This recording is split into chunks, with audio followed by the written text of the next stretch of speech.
to lend to you based off of who you have shown up as in the past.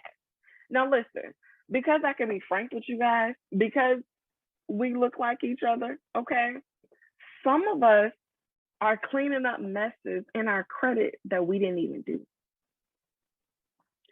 Some of us had to experience someone putting something on our credit when we were 2 and 5, a cable bill, a cell phone bill, whatever that bill is, and now you feel stuck. Now you feel like you are being treated a certain type of way for something that you didn't do. While that happened to you and it's unfortunate, we got to clean it up. We have to stop sweeping things under the rug. Now, listen, if I can get real personal, I know that sometimes when you don't necessarily want to pay it and you just want it to go away, you run through all of your options, right? Well, can I ask this person for the money, right? A lot of times, that's not even an option for some of us. Well, can I get it removed completely, right? Sometimes that can absolutely work. Will you have to submit documentation? Yes. I've also had some clients who didn't want to do that because the credit bureaus wanted them to submit a police report.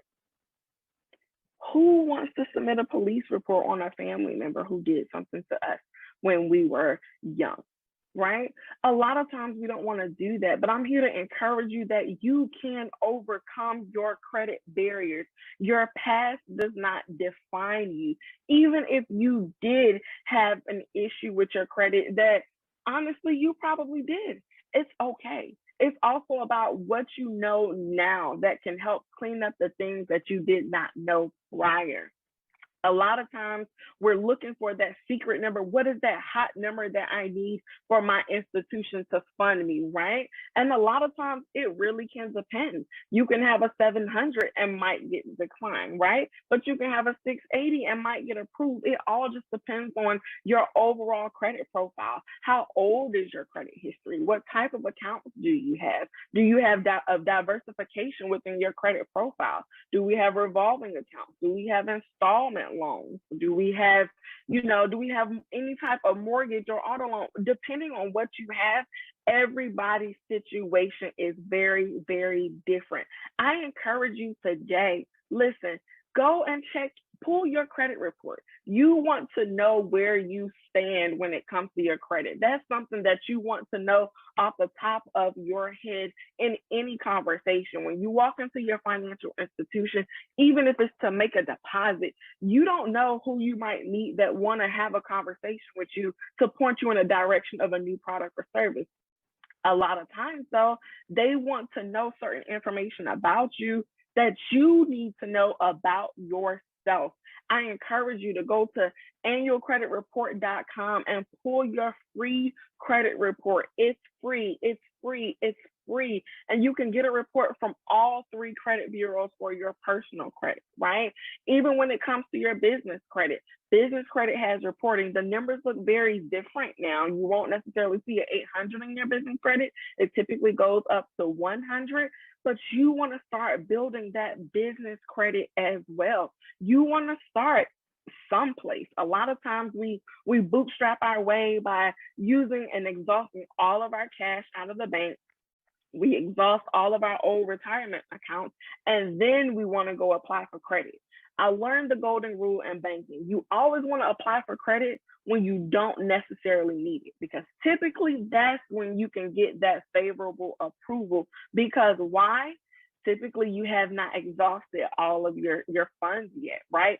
Typically you have not maxed out credit cards at that point yet if you technically didn't need it. You want to be prepared. You want to stay ready so that you do not have to get ready. That can come in the form of business credit cards, right? I always say shoot for rewards if they have them. Business credit cards, business revolving lines of credit, right? Those lines of credit makes it so much easier for us to scale because we can pull out that cash right there. It's as simple as a transfer, or some institutions have a card that's attached to that. Some institutions have checks that are attached to that. It makes it a little bit easier for you to access that capital, but you have to learn what you need to even gain the information for those resources. To becoming a woman of class, we have to be credit worthy. We have to be personally credit worthy, but we also have to be credit worthy in our business.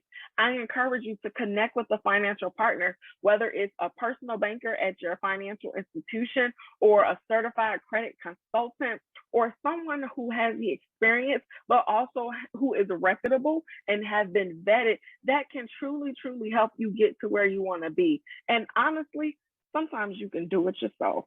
YouTube University is an amazing thing, right? We can gain access to so much information literally at the click of our fingertips, right?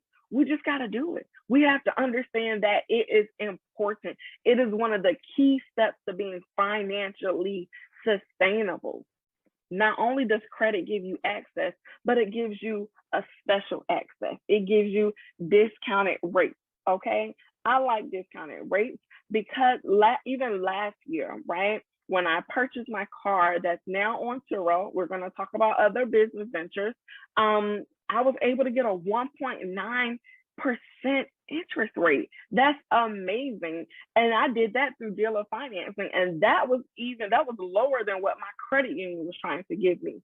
But you have to be credit worthy. Being credit worthy gives you access to the capital that you need, but it also makes that capital that you receive less expensive for you.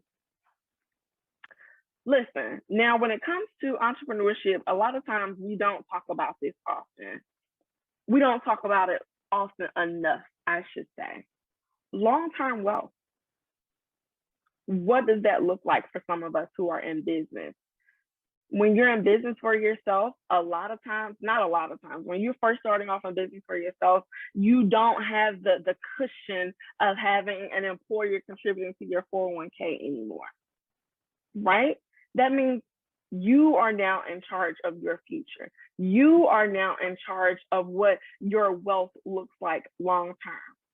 It's not impossible. You just have to be very intentional about the process.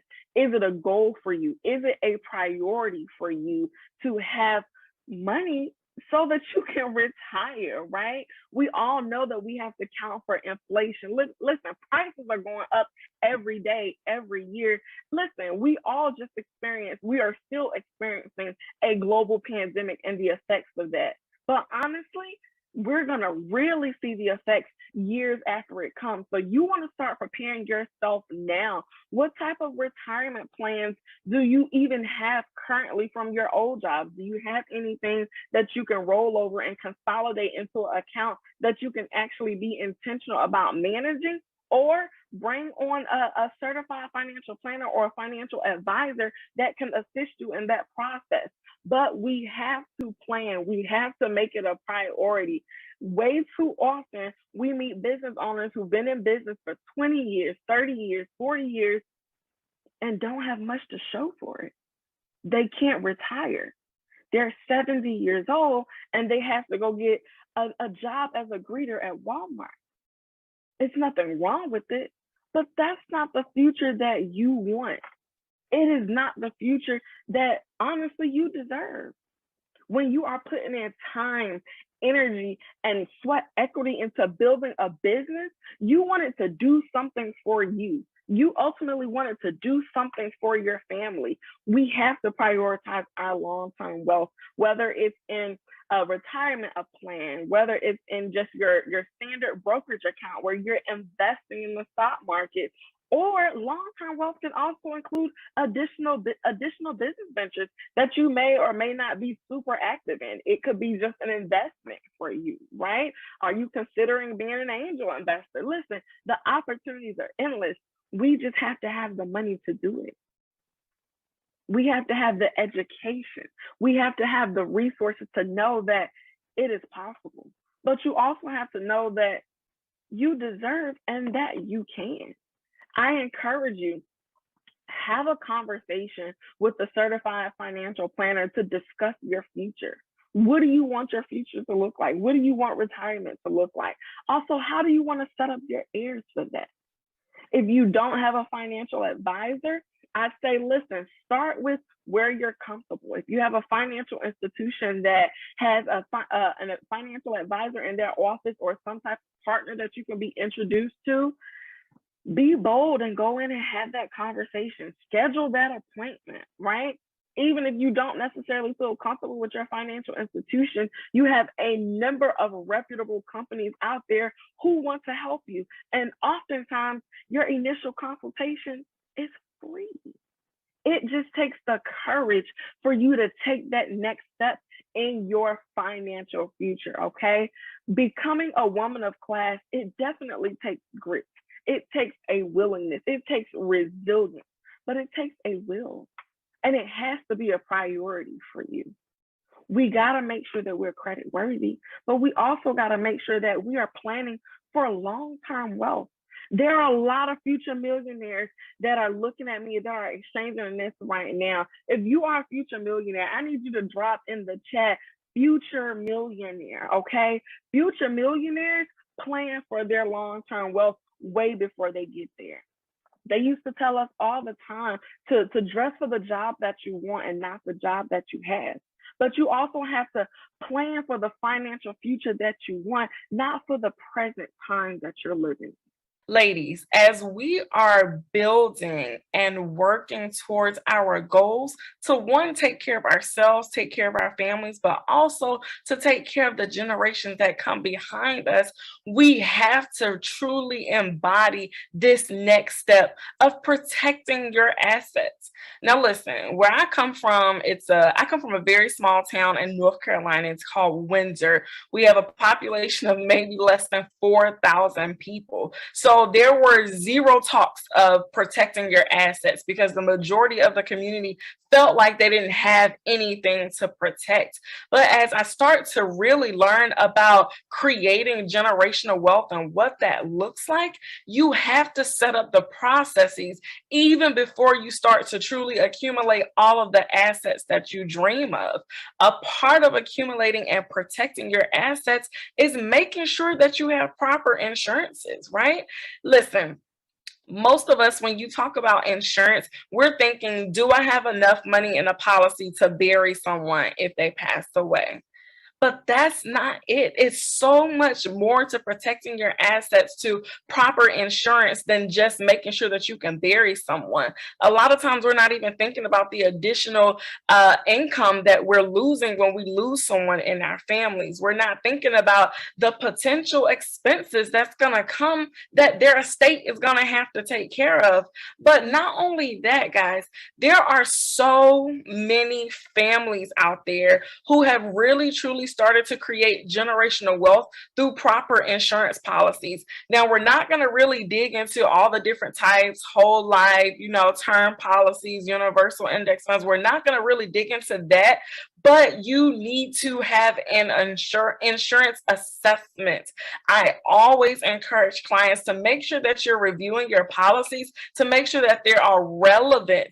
If you don't do it every year, at least review your policies every other year, but at least have one. At least have one in place.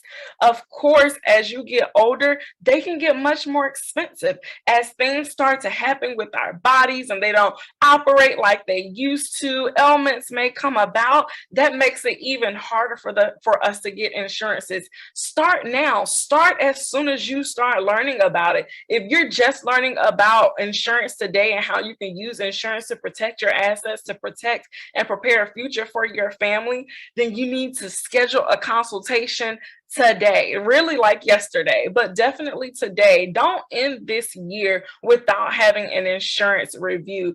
Even if you are 50 and you are just learning about it today, there are still policies out there that can cover you, but you have to do it. You have to prioritize it. I'm not even 30 yet, and I have a few insurance policies because I want to make sure that my family is taken care of. They're already going to grieve you, right? But you don't want them to grieve you and go in debt behind some of the things that you left behind. It's not fair, and we don't want to keep setting up our children, our grandchildren in that way, because then they have to start over and over again when it comes to truly generating wealth. But another very, very important token of protecting your assets is estate planning. There are so many families, especially Black families, who never ever have an estate planning conversation. And once somebody passes away, the family is going crazy. They're fighting over assets. They're trying to figure out who gets what, why this person should get it, who they thought was the favorite grandchild, the favorite niece or nephew. But guys, if we do the work in advance to prepare our estates, to put in documentation on legal documents what you want to happen with your assets, you set your family up for such a smooth transition. Listen, I was one of the first people in my family to even introduce the conversation to my parents about estate planning and the different tools outside of a will. Now we have a family trust fund. Your trust fund doesn't have to have millions of dollars, right? It's a tool. It's a tool to have in place where you can start to transition your assets. So it's much easier to transition to your heirs. A lot of times we don't have these conversations because we don't feel confident. We don't necessarily want to admit that we don't know. And then a lot of times we feel like we just don't have enough. But these are also tools that are living, some of them are living and breathing documents that can be altered as you accumulate more assets in your life. But we have to do it. We have to learn. I would advise you to contact an estate planning attorney or talk to a life insurance agent. A lot of times they have estate planning partners that they work with. You can also work with a certified financial planner. They have a lot of the tools and resources that you need to really show you, but also create a plan for how you want to protect your assets. Another company that I love is Legal Shield. Legal Shield provides legal services to families and business owners at an affordable rate.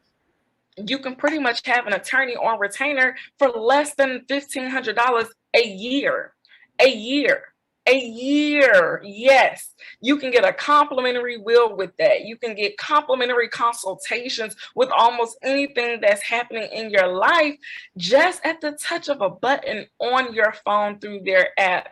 We just have to do it. We have to know about it. So now that you're learning about it, now that you are being introduced, I am charging you to take that next step to becoming a woman of class and protecting your assets. Another really important notion of becoming a woman of class that it's not really talked about often, to be honest, is the importance of strategic banking relationships. Your financial institution should be your number one partner. Your institution should know you. They should understand what it is that you do. They should understand how you do it, why you do it, and the tools and resources that you may need to help grow in your business, regardless of what area of your business life cycle that you are in. A part of that, though, is choosing the right institution for you. A lot of times we settle on an institution that our parents had, our grandparents had for 20, 30 plus years. That's where my account was open when I was 2. I don't necessarily like them. I barely even go in there, but I just have them just because. We have to get rid of that mindset, guys. We have to choose an institution that is going to work with us, that is going to work for us, because ultimately they use our money to work for them anyway, right? Let's just be real. So you want to make sure that you are maximizing on the benefits that you are getting from your institution. You want to have a banker that is assigned to you, a relationship manager, some institutions may call it. If you are a business owner and you have a business banking account at an institution, you should not have a business banker. You are doing yourself a disservice. That relationship manager should make sure that they are checking in on you at least 2 or 3 times a year just to see how things are evolving in your business, but also how are they evolving in your personal life? What new tools and products and resources can you use, can be really helpful for you as you're growing your business, as you're truly creating that legacy that you dream of, that you imagine for. But also, You want to understand how your bank works so that you know that you're at the right institution. Each financial institution are very similar.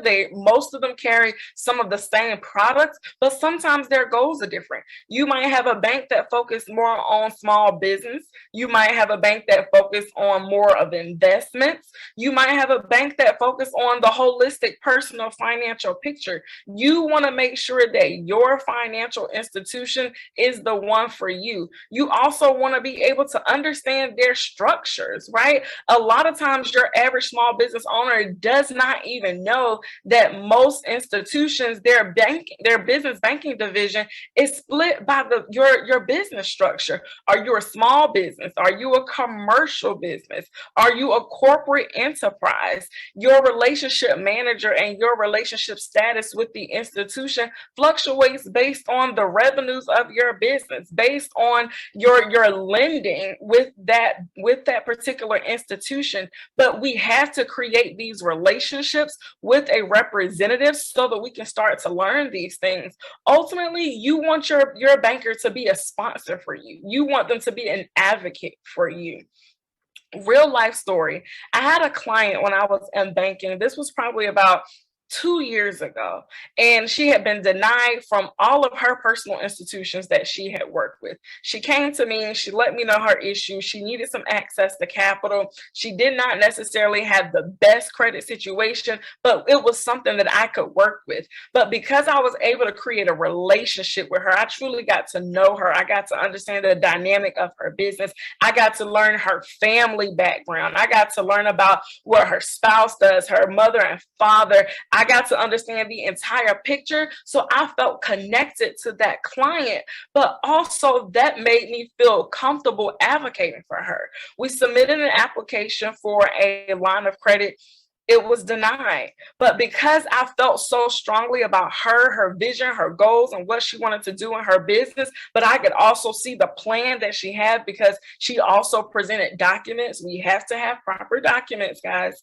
I could also see that there was some validity behind what she was asking for. What did I do? I picked up that phone and I called my underwriter. And after a 45-minute conversation, we got an approval. That would not have happened had she not had a business banker like myself. It is so important for you to have someone on the inside who can look out for you. You also want to know what type of resources that they have outside of the bank, what type of external partnerships. One huge partnership that is valuable to the small business community is when your business banker is connected to alternative lenders. Because guess what? Everybody's not going to be able to get approved for traditional lending through your institution. It's okay. That's just how the system works. However, if your business banker has connections to CDFIs or crowdfunding sources, then you, the person, the client that is connected to that banker, you now have access to those resources. I had a number of clients who, unfortunately, I had to decline for loan applications. But guess what? Because I had partners who worked for community development financial institutions, because I had partners who supported alternative lending, like through crowdfunding, Kiva, etc., I was able to transition those clients to those particular organizations to meet their immediate need. Just because you get a decline from the bank, that doesn't mean you no longer need the money. Yes, we still need that funding. You just got to have the right partners in your circle to help you reach your goal. It's never impossible. It's just about the strategy. Another important piece, strategic asset accumulation. Now, a lot of us, well, not a lot of us, all of us know how to accumulate liabilities at this point. We know how to go spend our money on things that doesn't appreciate in value, that doesn't necessarily add anything to our personal net worth, right? But do we truly understand what it means to strategically accumulate assets that are going to work for you, assets that are going to work for your family members, right? We have to be very intentional about where we're putting our money. I always like to encourage entrepreneurs to really step into ownership. When you own, you have so much more flexibility. Now, listen, everybody isn't cut out to be a landlord. Everybody isn't necessarily desiring to be a homeowner and to actually live in their primary residence. But you want to choose some type of asset that you can invest in that will work for you. Just like you want your money working for you in the stock market, you also want your money working for you in other assets. Even sometimes a car, which is mostly seen as a liability, can be an asset for you. I mentioned earlier in the video that last year I purchased a new car, but instead of that car being a liability, just taking my money every month from the car payments, insurance, gas, etc., I turned that liability into an asset. Now that asset is a part of my income, right? So I have that car on Turo and it's making me money. It's an asset at that point. It's producing income for me and my family, which is also going to help me to further and scale my business. Listen, we all need additional streams of income. I always believe in 7. What are your 7? Everybody's may look different, but you have to choose your lane. For me, another lane is real estate. I always encourage people to dig into real estate investing because that's an industry that's not going anywhere. We can't produce any more land. We can't produce any more land. Us as Black people, we have already been disenfranchised from the growing real estate development economy for years and years. It's our time, y'all. There are so many opportunities for us to truly invest in assets, especially in real estate, whether you want to purchase your home, if you choose to be a homeowner, right? Of course, you have the opportunity to have your asset to appreciate in value if you purchase it the right way. Is it in the right neighborhood? Are you taking care of it properly? Are you making some additions to that property? Last year, purchased a new condo in Charlotte once I relocated from Baltimore. And in 11 months, literally 11 months, it has accumulated in more than $30,000. And now that condo is on Airbnb. We got to be strategic, but we got to create a plan, but we got to figure out what's comfortable for you. Everybody's journey is different. Everybody doesn't necessarily want to deal with the hustle and bustle of Turo, of Airbnb. I know we see it all the time on social media and it looks glamorous. It's great. The income can be great, but yes, that still includes work. That might not be your lane, and that is okay. Do not feel pressured. Do not feel pressure to step into something that you really are not passionate about just for the sake of money. But you do want to be strategic as far as what's going to work for you and your family. Even if you don't necessarily want to own a home, you can still invest in real estate without necessarily owning a property. You have plenty of websites out there, crowdfunding sites that allow you to invest in real estate projects and receive a return on that investment. You're technically still a real estate investor. You just don't own the particular property yourself. And that is okay. It is a way for you to strategically accumulate some type of interest in assets that can make you money. I also got to stress though, if you are an entrepreneur and you are operating in a brick and mortar location, consider owning that building. Consider buying a building in your business name to operate your business. There are so many avenues out there for us to accumulate wealth, for us to truly, truly, truly become a woman of class. We just got to start learning. We have to start educating ourselves. We have to start connecting with the right resources, just like Blaze. You all are in the right place. I'm telling you, there is no better time than now to be a part of this movement because women, we are shifting the entire future of our nation, of the world. It's going to be us. And let me be honest, it's going to be Black women. It's Black women. So as we learn, we teach our families, we teach our communities, we teach our entire state, our country, our world. The power is in your hands. It's just about connecting with the right resources, connecting the dots to the right opportunities, doing the work. That might mean you're going to sacrifice binging on your favorite TV shows for watching some YouTube videos or listening to some podcasts or reading some new books. But you're investing in yourself, which you are your biggest asset. Because as you invest in yourself, as you invest in your mind, your intellect, it's going to reflect in everything else around you. Everything else around you. I want you all to be confident that when you close your eyes, you have set yourself and your family up for success. Your children, your grandchildren, your nieces or nephews don't have to start over. They're just picking up where you left off. We just got to do the work. We just have to be willing to step outside of our comfort zone. We have to be willing to have these tough conversations, because they are tough conversations to have, especially when we have to address ourselves, when we have to address our issues, when we have to acknowledge some tough things about ourselves. But it's worth it.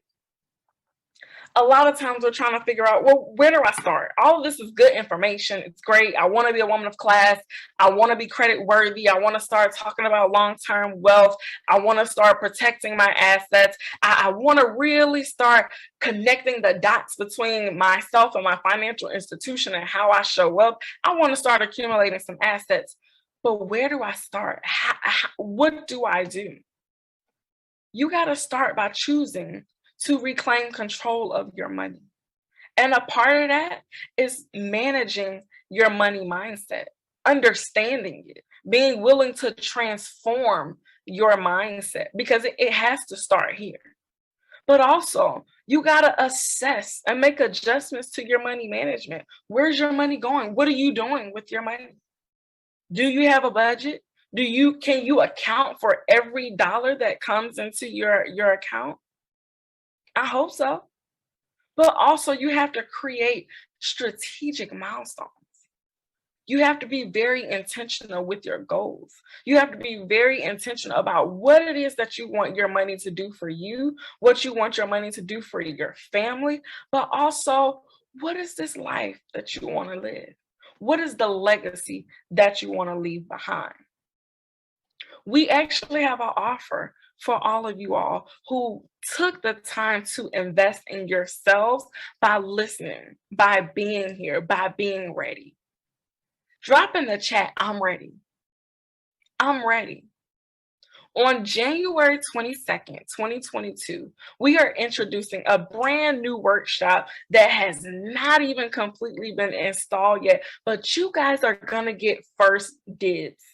It is called Reclaiming Control of Your Money, where we're actually going to dig into your money mindset, money management skills and tips and tools, but we're also going to help you create some milestones going into this new year, not just for your personal finances, but also for your business finances. Drop in the chat, tap in. If you are going to tap in, I need you to email us today at info@kingdomvisionconsult.com and say, I want in. If you want in, we want to help you get there, because you can't do it alone. We always say that it takes a village to raise a child, but it also takes a village to grow a business. It takes a village to strengthen your personal financial foundation. It takes a village to really create the visual for this business and financial enterprise that you want to have. You don't have to do it alone. We're here to support you. You have Casey and her team at Blaze. You have myself and my team at Kingdom Vision Consulting. You have each other. Build community amongst each other so that you have some accountability, so that you don't feel like this is a walk alone, because you can. You are worthy, and ultimately you deserve it. January 22nd, 2022, we are reclaiming control of our money. We are shifting our money mindset. We are reassessing and making adjustments to our money management. But also, we are creating strategic money milestones, things that we can work towards, actionable steps, smart goals that we can actually do that we can check off to help us reach our ultimate goal of success. I want to help you to create a legacy worth living. I want to help you build and grow sustainable businesses. I want to help you to create an avenue for retirement, regardless of what you want it to look like. This plan is yours. You're just connecting the dots with the resources to help you get there. I want to help you transition assets to your heirs versus liabilities. We've passed down enough trauma, enough liabilities to our heirs before generations before us. We're putting an end to that. You have been called to break generational curses in your family. You have been called to break the poverty cycle in your family. It starts with you, but you don't have to do it alone. I appreciate you all. I love you guys so very much. We have such great work ahead of us. I'm excited to see where you all are going in your careers, in your businesses, in your families. Please keep up with us. You can follow me personally on Instagram at LPill The Real Deal. You are also can email us at info@kingdomvisionconsult.com. Everybody who wants to be a part of our workshop in January, I need you guys to shoot us an email right now. I know you have your devices close by. I know you got an extra tab on your window that you can click on really quick to send that email to say, I want in. Because you want in. It's time. Follow Kingdom Vision Consulting on Instagram, LinkedIn, and Facebook at Kingdom Vision Consult. We are here to support you. We are here to help guide you. We are here to help become your centerpiece of your finances, to make sure that we can help you stretch and connect the dots between your goals, the people who have the resources, and you.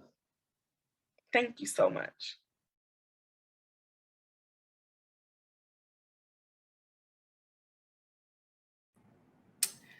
Listen, PSA announcement. There was gonna be a TED Talk in 11 minutes, but that has been shifted to 1 p.m. EST because we're in a vein, America, in Africa, in Europe, in Canada. Listen, Lindsay. Yes, my love. Yes, queen. Lindsay, let me turn my light on so I can see you good and you can see me good. Lindsay. Yes. Baby, the way you just shifted households and communities just now in 45 minutes. You did that. The way you just shifted households and communities in 45 minutes just now. Like I said, I'm serious, y'all. I moved the TED Talk back because we're in a vein. We're in a vein. Lindsay is here. This is the first time, Lindsay, just so you know, sis, over the last 3.5 days that we've had Q&As, the Q&A being filled up before you even came on the stage. So I just have a feeling there's going to be so many questions people have for you, and I want you to be able to answer them. Let's dive in, sis.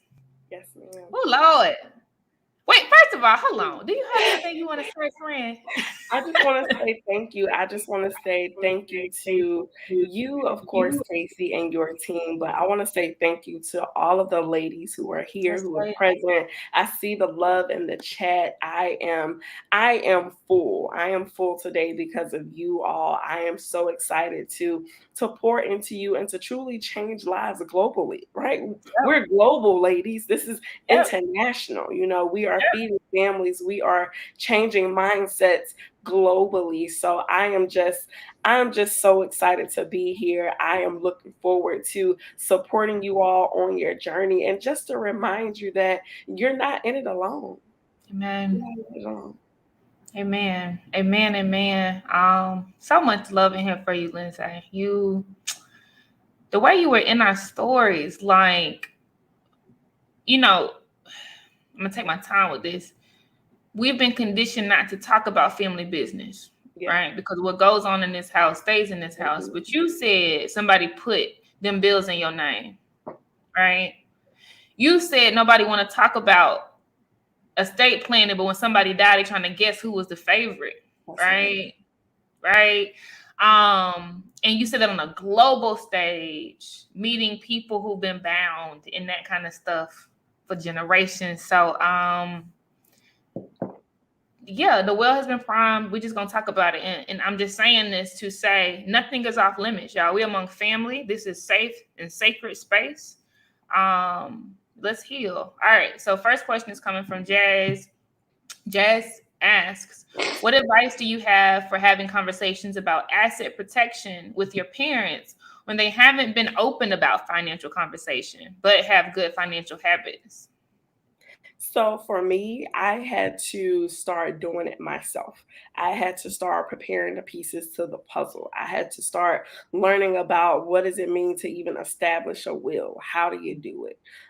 When I was in the banking industry, I would ask a lot of my clients a lot of questions. I would see a lot of wealthy clients, and of course, a lot of them did not look like me. However, a lot of them are willing to share when you ask the right questions. So I started asking questions about trust funds. How did you transfer your properties when someone passed away?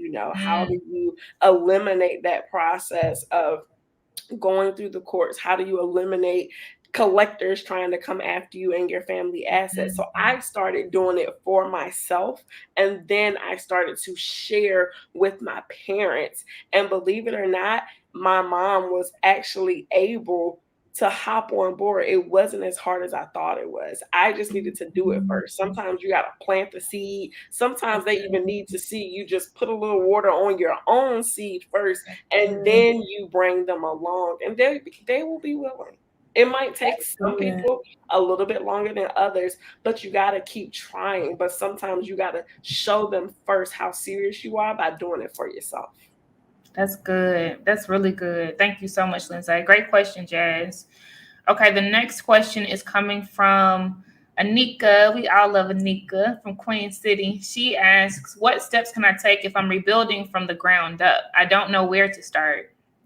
So the first place to start is figuring out where you are right now. You said you're building from the ground up, but what does your ground level look like? What is your money mindset? How are you even thinking about wealth? Also, in that reflection, take an account for where you've been. What have you done? What have you seen? Let's talk about those past experiences, and let's talk about some things that you want to unlearn. But let's also identify those things that you want to learn, because in order to really get to where you want to go, you got to figure out where you are, but you also have to identify where you're going so that you can create the steps to get from A to Z. So identify, what does your ground level look like? Ground level is different for everyone, but what do you consider to be building from the ground up? And then start visualizing your life. Where do you want your life to go in the next 5 to 10 years, 20 to 30 years? What do you want for yourself? Once you're able to identify those things, where you're trying to go, now it's about being very intentional about getting there. Now it's time for us to create some SMART goals up under those larger goals to figure out, how do I achieve this wealth? How do I become a millionaire? How do I establish and or grow this business? So we got to figure out where you are right now. What are some things that you're struggling with? What are some things that you are ready to release? Because in order for us to truly go and to elevate into this next phase, we're going to have to leave some things behind. We're going to have to shed some dead skin. We're going to have to get rid of some of those old habits, but we have to identify them. We have to address them. We have to be willing to acknowledge them, that they exist. And then we have to do the work to get rid of them and to start learning new things, to develop new habits, to ultimately leave you where you're trying to go. Ashe, ashe, ashe. So good. Thank you, Lindsay. And I just want to give you your flowers. June, our auntie, says, this girl is amazing. You are changing the trajectory for generations. Yes, you are. You absolutely are. I appreciate it. This is for us, for all of us. Yeah, this is for us. And it's evident in the way you spoke to us. Like, this is dope. Okay, so the next question is from Jazz. She asks, what are some key things you should be looking for or considering when deciding on where to begin building a strategic banking relationship? So one, I also say start with proximity. Look at those institutions that are close to you as far as location, because when you're building a strategic banking relationship, you want to be able to stop into that branch. You want to start creating a relationship with those tellers, with those bankers that are there. Now, everybody within the retail banking space, they all serve in a different role. Everybody might not be able to ultimately help you apply for that loan, but everybody there can contribute to your overall relationship. So it starts with the simple things. When you go in and make a deposit and make a withdrawal, are you engaging in conversations with their teller? That their Mm. job is to engage in conversation with you. Are we blowing them off? Are we on our phones? Are we saying, oh, I don't really have time today, I just need my cash real quick? Like, how are we interacting with those people? Ultimately, when you notice a location that's close to you and they're able to provide you with customer service, you start from the teller line, and then they're going to ultimately try to introduce you to a banker one of That's those visits. And it's going to depend on how well you interact with the teller. It's like having a right. gatekeeper. You know, when you're trying to That's right. speak to an attorney or That's any right. a big dog, rather, they have somebody at first that you have to speak to and get through, That's that right. receptionist or, you know, that administrative assistant. The teller is kind of that person when you're thinking about a bank and thinking about gatekeepers. That teller can give you access to everybody else within that banking system. A lot of times when they're in front of you and they're taking care of your transaction, a lot of times they're a Skype away from a person that you might need in another office. That's But if real, you're sis. not taking care of them, if you're being rude to the tellers, if you're being very dismissive, it's going to be very hard for you to try to build that strategic relationship. So start with proximity because you want to actually be able to go in there, but also start looking up that company's values. Every institution is different. Some institutions have a heavy focus on small businesses and some don't. Some institutions have a very intentional focus on touching minority communities. Some institutions don't. Depending on where you live and depending on where that branch is centrally located in your city, a lot of times you will be able to tell what type of banking relationship is that institution trying to create with the community. One Right. of the last institutions that I worked for, they had a multicultural segment of the bank, period. So there were Wow. certain branches, if you were located in a predominantly African American community, or if you were located Wow. in a predominantly Hispanic community, they would have mostly people from that community working there. So you would walk into Dope. the branch and see people who look like you. That Yep. also matters. If you Yep. live in a community that's full of Black people, right? You don't want to walk into a branch and it's all white people in there. You don't. Right. You can walk Right. into that bank and you can already tell their value system. You can already tell Right. how they feel about that community by how they even show up, by how they place these branches, but That's also by real, the sis. people that they are putting inside of these branch locations to help That's you. So real. those are some of the small things. But then also just looking at their products and services online, it really just takes a Google search for you to search a bank, look at their products and services to even see if they have products and services that match where you are in your business life cycle. If you're a Right. startup and all of their business accounts have fees, that might not be the very best place for you to start, because if you're not Yep. necessarily generating any income, you don't necessarily want to be paying $10, $12 in service fees every single month for an account Right. that's barely bringing in money. That's just depleting Right. the assets that you do have. So even just thinking about those small things that matter, they Yep. go a very, very long way. And Yep. also I will add in there, if you have business besties, any people that you know and admire in business who are doing well, who speaks highly of their banking relationships, I would also ask them. Send a referral. Who is your business banker? Do you love them? Let's talk about their relationship. How has That's that bank been real. able to help you? But also tapping into your centers of influence. If you have attorneys or attorney friends, if you have an accountant that you're working with, a Yep. bookkeeper, chambers of commerce, if you are a part of any organization that works with small business owners, I promise you, you are going to find bankers in there because they flock to Yep. those organizations who has their target audience there already. So sometimes it also starts with you meeting a person that you really like, that you gel with, and then you become a part of their institution because of that person that you met. That's right. Answer, but no, that's so good. That's so good because, and I think we need to be clear about this. Like a lot of times, y'all, we learn about playing the game, and that's toxic, right? We learn about playing the game, and you just networking just to because you need something and all of this stuff, right? But what Lindsay is talking about is being very intentional and genuine. She didn't say like run game on the teller, right? Yeah. She didn't say act like you care about them. She said, see them. Are you speaking to them, etc.? And then they will naturally. She didn't say on day one. She didn't say go over there and tell. She said they're going to want to cape hard for you, right? And then the advisors are going to want to cape hard for you after that because they've gotten to know you, right?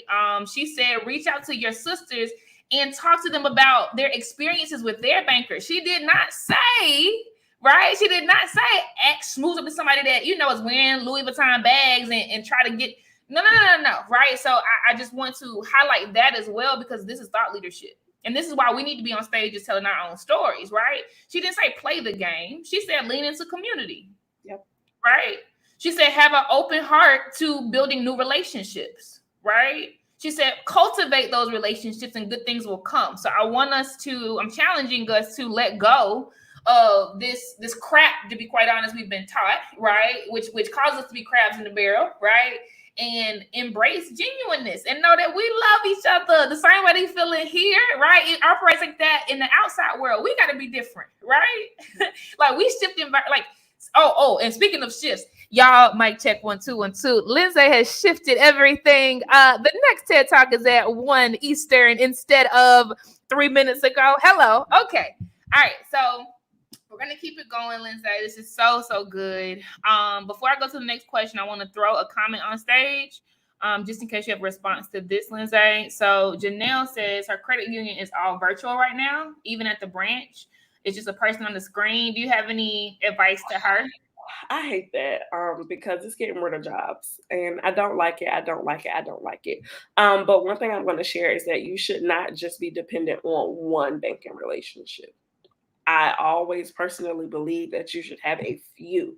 You should have a credit union relationship or a few, and you should have traditional banking relationships because it's those traditional banks that you're going to see on every other block. It's the traditional banks that you're going to see that still are popping up branches out of the woodworks when everything else is closing. So if you notice that is a thing with your credit union, I would look into a traditional bank that you do see more often in your community that you'd be willing to create a relationship with.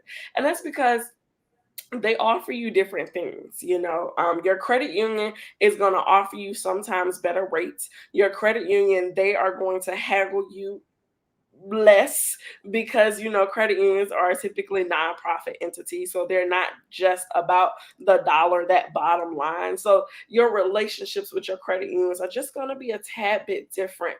But your traditional banks, a lot of times their technology is better. They have much better apps. You have the accessibility in the way that you can manage your finances with a traditional bank. It's just phenomenal, right? When you're working with a larger traditional bank, but also they are convenient because you do have traditional banks on every other corner. If it's not in your city, then they definitely have a branch in the next city over, right? So you have to think about what they're offering you because a lot of times what we run into with issues with credit unions, and even me too, when you go to another state rather, that credit union a lot of time is not available. Like, for example, I do a lot of my banking with larger financial institutions, but I also bank with my local credit union here in North Carolina, and North Carolina state employees is only in North Carolina. So when I'm in Maryland taking care of business, I cannot necessarily access a branch for North Carolina state employees, which is unfortunate, but you just have to understand how these systems work, and you have to create your own system within what they have, within the options that they give you. It's building your own financial infrastructure. Where do you have your relationships? How do you manage those relationships? Where are they? How can some of them cross?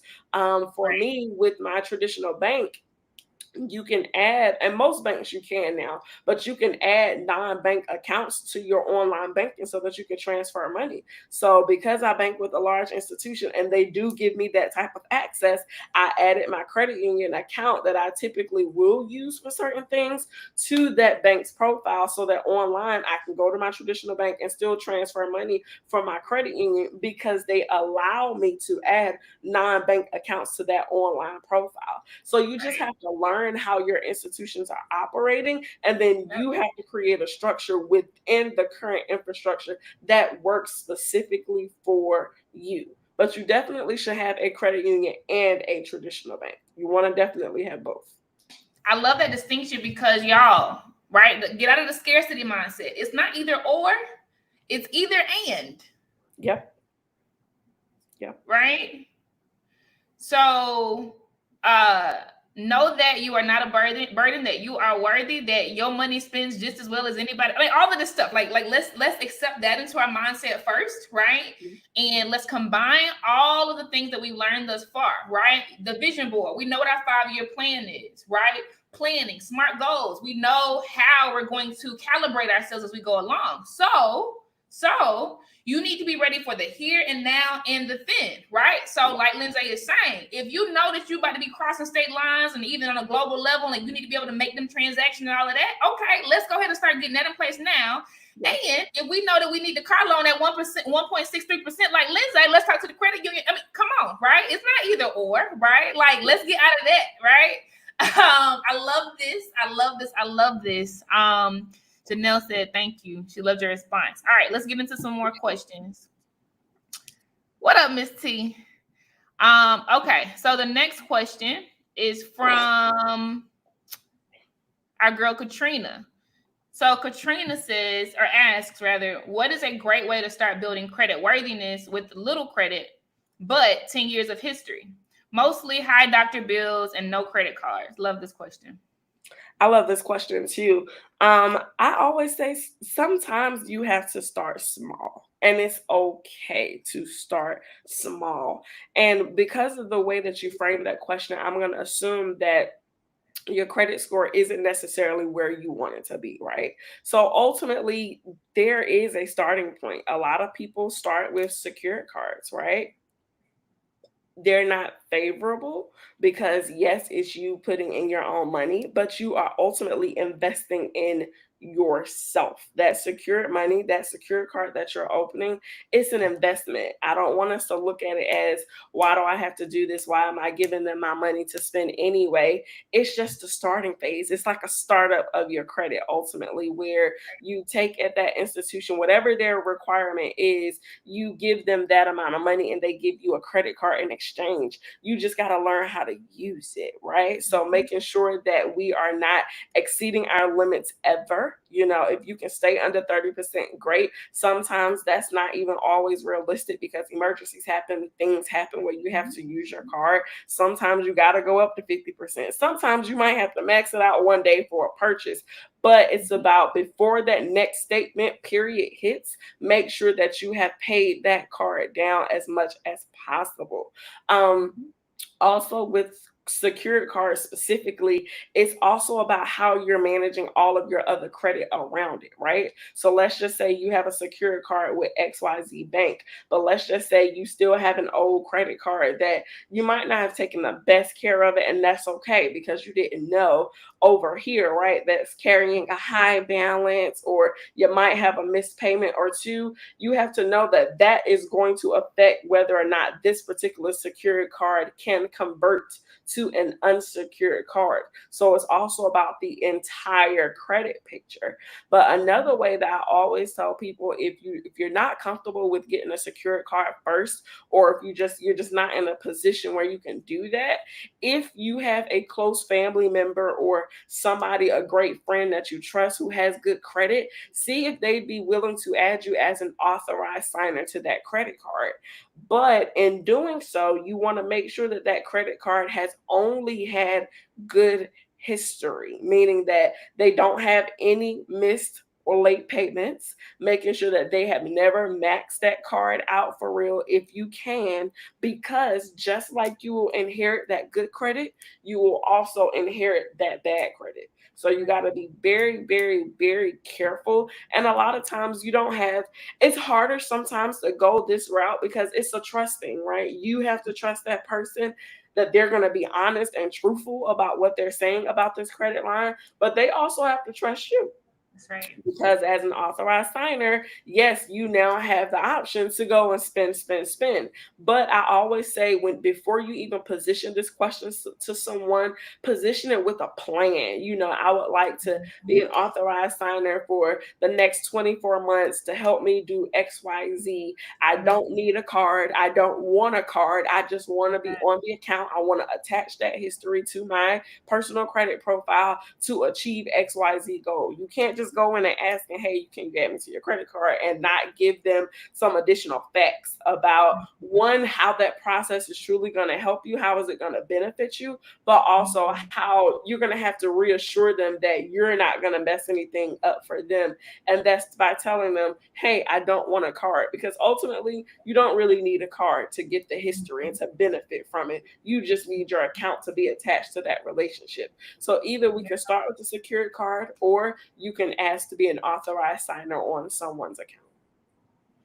This is really good. And I want to break down some jargon just in case some people are not familiar with some of these terms, right? Because if we haven't had close proximity, honestly, right, to someone who understands finance or in banking worlds or have our own personal bankers, then some of these words you might not have understanding of, right? So when Lindsay says secured card, she's meaning that it's different from your traditional credit card where they give you a piece of plastic and you didn't put up any collateral, right? Right. If you think about a house, right, you there is collateral associated with it, right? You put down a down payment, so there's cash, a certain percentage of that, and the house itself can be taken back if you don't pay it back, right? Yes. So the house is secured, the mortgage is secured. So when Lindsay is saying secured line of credit, secured credit card, it literally means you put up some collateral, which is cash. And it might seem silly in the beginning, like, okay, I'm giving you $1,000 and you give me $1,000 credit card. What? But like Lindsay said, this is strategic. You are literally building credit for your business. Okay. Right. So this is dope because we are putting these terms in examples that we understand, right? So in the business world, we call this pitching. When we go to somebody and say, I need this, I want this is what it's going to do for me, and I might not even give you anything, that's pitching, right? Like what she described as pitching. So when you're going to the person saying, can I be an authorized signer so that I can build my credit? This is what it'll do for me. That is pitching. Why is that important? We understand that as pitching because the same is done when you go into investors. You're pitching. You already described the plan. You understand where you want to be in 2 years. You have the view of how it's going to help you. You might not give them nothing, but they might give you an angel investment and say, okay, here go $1,000. Like this is powerful right here, y'all. And I'm so happy that you're absorbing this and you're going to put it to use. Okay. Let me keep going into questions. Lindsay, super fire. Thank you so much for your information. Next one, we're going to Janelle. Janelle asks, is there a certain level we need to reach as far as cash flow through our accounts or time in business before we can begin development of our banking relationships? No, ma'am. Build them now. Build them before you have the big bucks, because what's going to happen is when you do have the big bucks, then you're going to feel this level of audaciousness when you walk in there and they don't want to help you, right? Oh, you don't want to cash my check, or you don't want to do this, but I have XYZ coming in through this account. The thing is that if they don't have a relationship with you, they're still going to treat you like everybody else. And there is going to become a point in time where you're going to have a big check for a client that you're going to want to be cashed within the next few days. And because of the dollar amount, they're going to say, hey, I'm going to need to put a hold on this for 7 days. When you have a relationship, you have an advocate in the bank, someone who knows you, understands your business, but also knows that you probably need those funds. They will be willing to put their name on releasing those holds versus someone that they have not built a relationship, regardless of how much money that you have in that bank. I say start now. Start as early as possible. Some people start their relationships when they're opening their account, when they are beginning the relationship with that institution.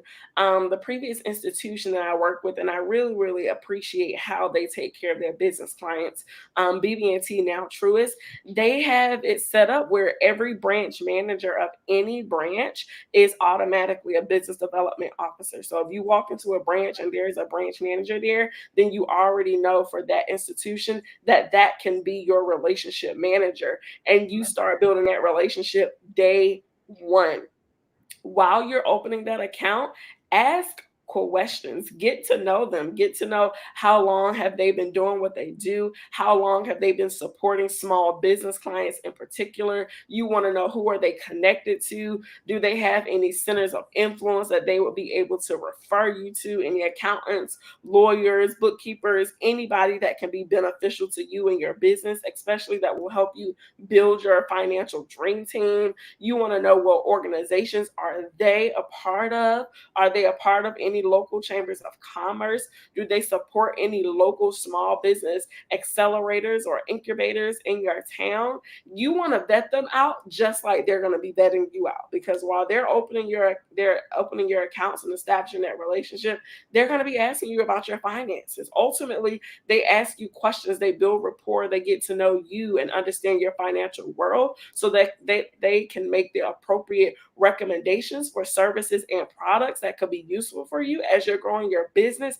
And you need that. You just have to be willing to be very transparent and to be vulnerable in those conversations, because they can't help you if you're not transparent. They can only give you what you allow them to give you, honestly, because you can control how much you receive from them in that conversation. But also, you got to know what questions to ask. You also got to know how to engage in these conversations and show up confident in who you are. Forget your credit score, forget where you've been, because we know where you're going. They need to be attached to where you're going to, and you need to get as much help and support from them as possible, especially because that support can be free. Yep. That's right. This is so good. I want to highlight Paquita's comment about thinking that Truist was SunTrust or something. You're not wrong. A merger happened. So BB&T and SunTrust combined, which made them one of the top biggest banks. And they're not huge, but they up there, because they combined. So you're not wrong. Jazz just comments, I'm just going to flash this on the stage, that or wondering whether you're talking about personal or business. You're talking about your business. Like, you need to have a business relationship manager. But anything you want to add on this? Because personal, excuse my grammar, but it's both for me. It's both when both you want to create relationships for both because even as your business banker, they still want to support you with your personal needs. Like, when I was in business banking, it was very important for us to connect with business owners, specifically because business owners bring you two different sides of the pot. They can bring you their business accounts, their business relationships, but they also have personal needs. You're still a human. You still have personal financial goals. Your business banker can take care of both pots for you. So you want both of them. That's dope. Love this. And, different banks are different, right? So I was at Bank of America, which y'all know is huge, right? So we had a department for everything, right? You had your people who can help you with your brokerage accounts. You had people who can help you with your personal fund, all of this stuff. But the dope thing is, no matter how your bank is structured, like Lindsay is saying, like, these people have the inside knowledge and the inside connection. So even if it's not them, they can bridge you to somebody else who can help. And because you have a relationship, like, if you don't have a lot of money or if your credit score is bad, they can have a conversation and cape for you, like Lindsay did for the person who was originally denied, and make sure you are seen. Like there are humans behind. Like, the Wizard of Oz is not some incredible, like, superhuman thing. It's a little regular, mediocre little person, right? So don't be afraid. This is super dope, Lindsay. All right, I'm gonna flash this on stage. This is from Paquita. Paquita says, thankfully, I have great financial health. However, I don't have business credit cards or accounts. I do have a credit card and checking solely for my business, but they are both consumer products. Should I convert them even if my business is under 20K annual? Yes. Absolutely, yes. One, because you don't want to be commingling. When you're in consumer products, that can kind of be seen still technically as commingling. Like, for example, when the PPP came out, right?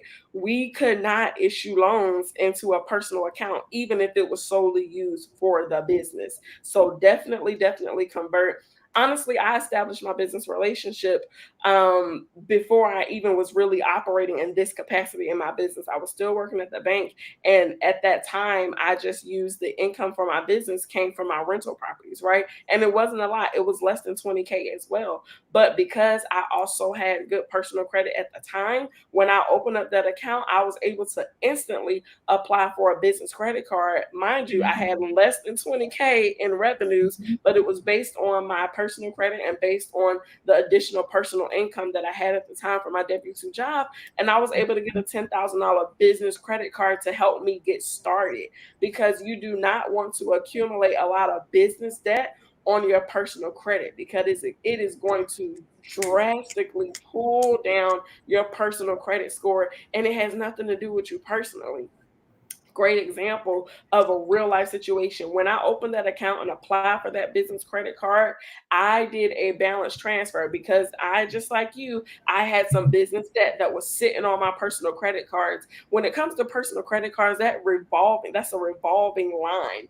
They count heavily towards your credit score. They do not want to see you having high revolving debt. So once I got that business credit card, I did a balance transfer from my personal credit card to my business credit card, and my personal credit card shot up over 30 points because I got rid of that debt. Because depending on the institution now, that business credit card will not show up on your personal credit profile. And that is what you want. You want to separate your business credit from your personal credit, to separate that liability. You want the business to pay for its own expenses that it's accumulating. You don't want it heavily impacting your personal credit.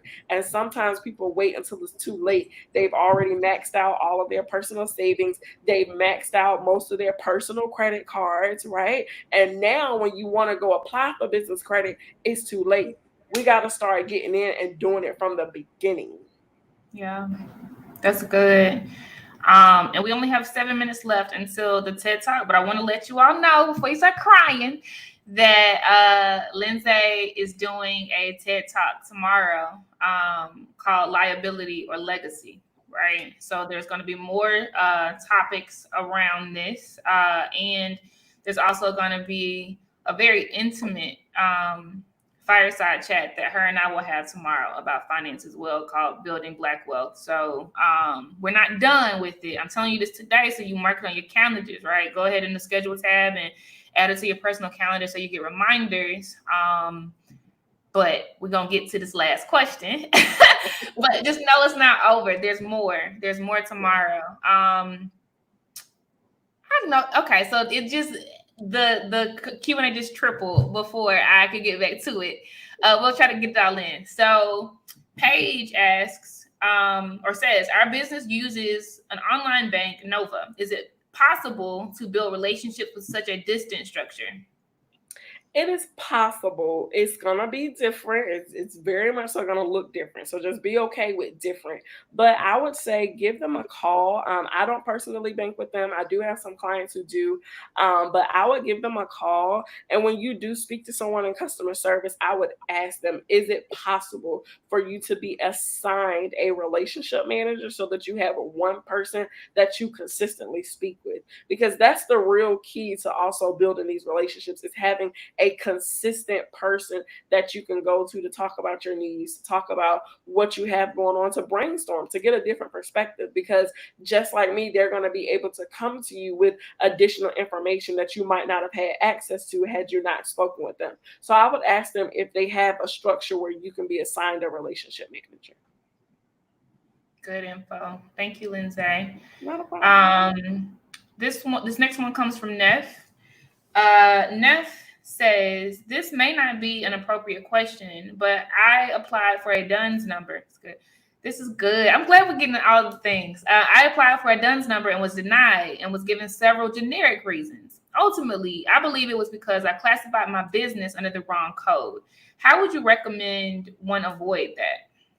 I would give them a call. I don't know if you spoke to them online, like via their chat, or you just received a letter. I would give them a call and make them break it down to you, but then also ask them, well, how can you still get approved? So if it's just as simple as you changing your code from your business, you going online and finding a different NAICS code or whatever you need, but I would call them. You get so much more clarity talking to somebody over the phone or in person. Now with DUNS, you're not really going to find anybody in person to talk to. So that's why I say call them and ask specifically, what do you need to do? How can you avoid that? Because everybody's systems are different. Like just like everybody's banking system is different, everybody's personal financial situation is different. But I would give them a call to figure out how you can avoid that.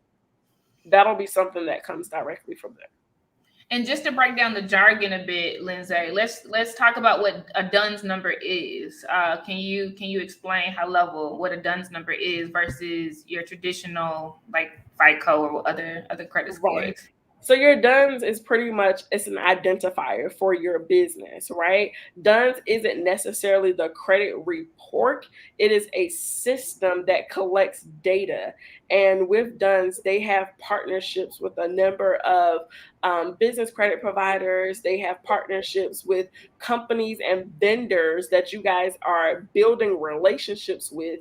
And these vendors, if they have a relationship with Dun & Bradstreet, then they are reporting your payment history. They are reporting how you are using these trade lines. And it's important because one, you need a Dun & Bradstreet number and a SAMS number really to do business with government contracts, but you have some institution who actually will look at your DUNS report to base their credit decision off of. Now, not all financial institutions even really review Dun & Bradstreet for real. Let me just be honest.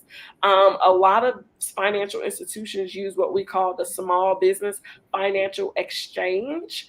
And they have partnerships. The SBFE have partnerships with a lot of large banks that ultimately does the same thing. It collects your data, your financial data, almost like blockchain kind of. It's collecting all of the financial data attached to your EIN number and attached to your DUNS number if you have one.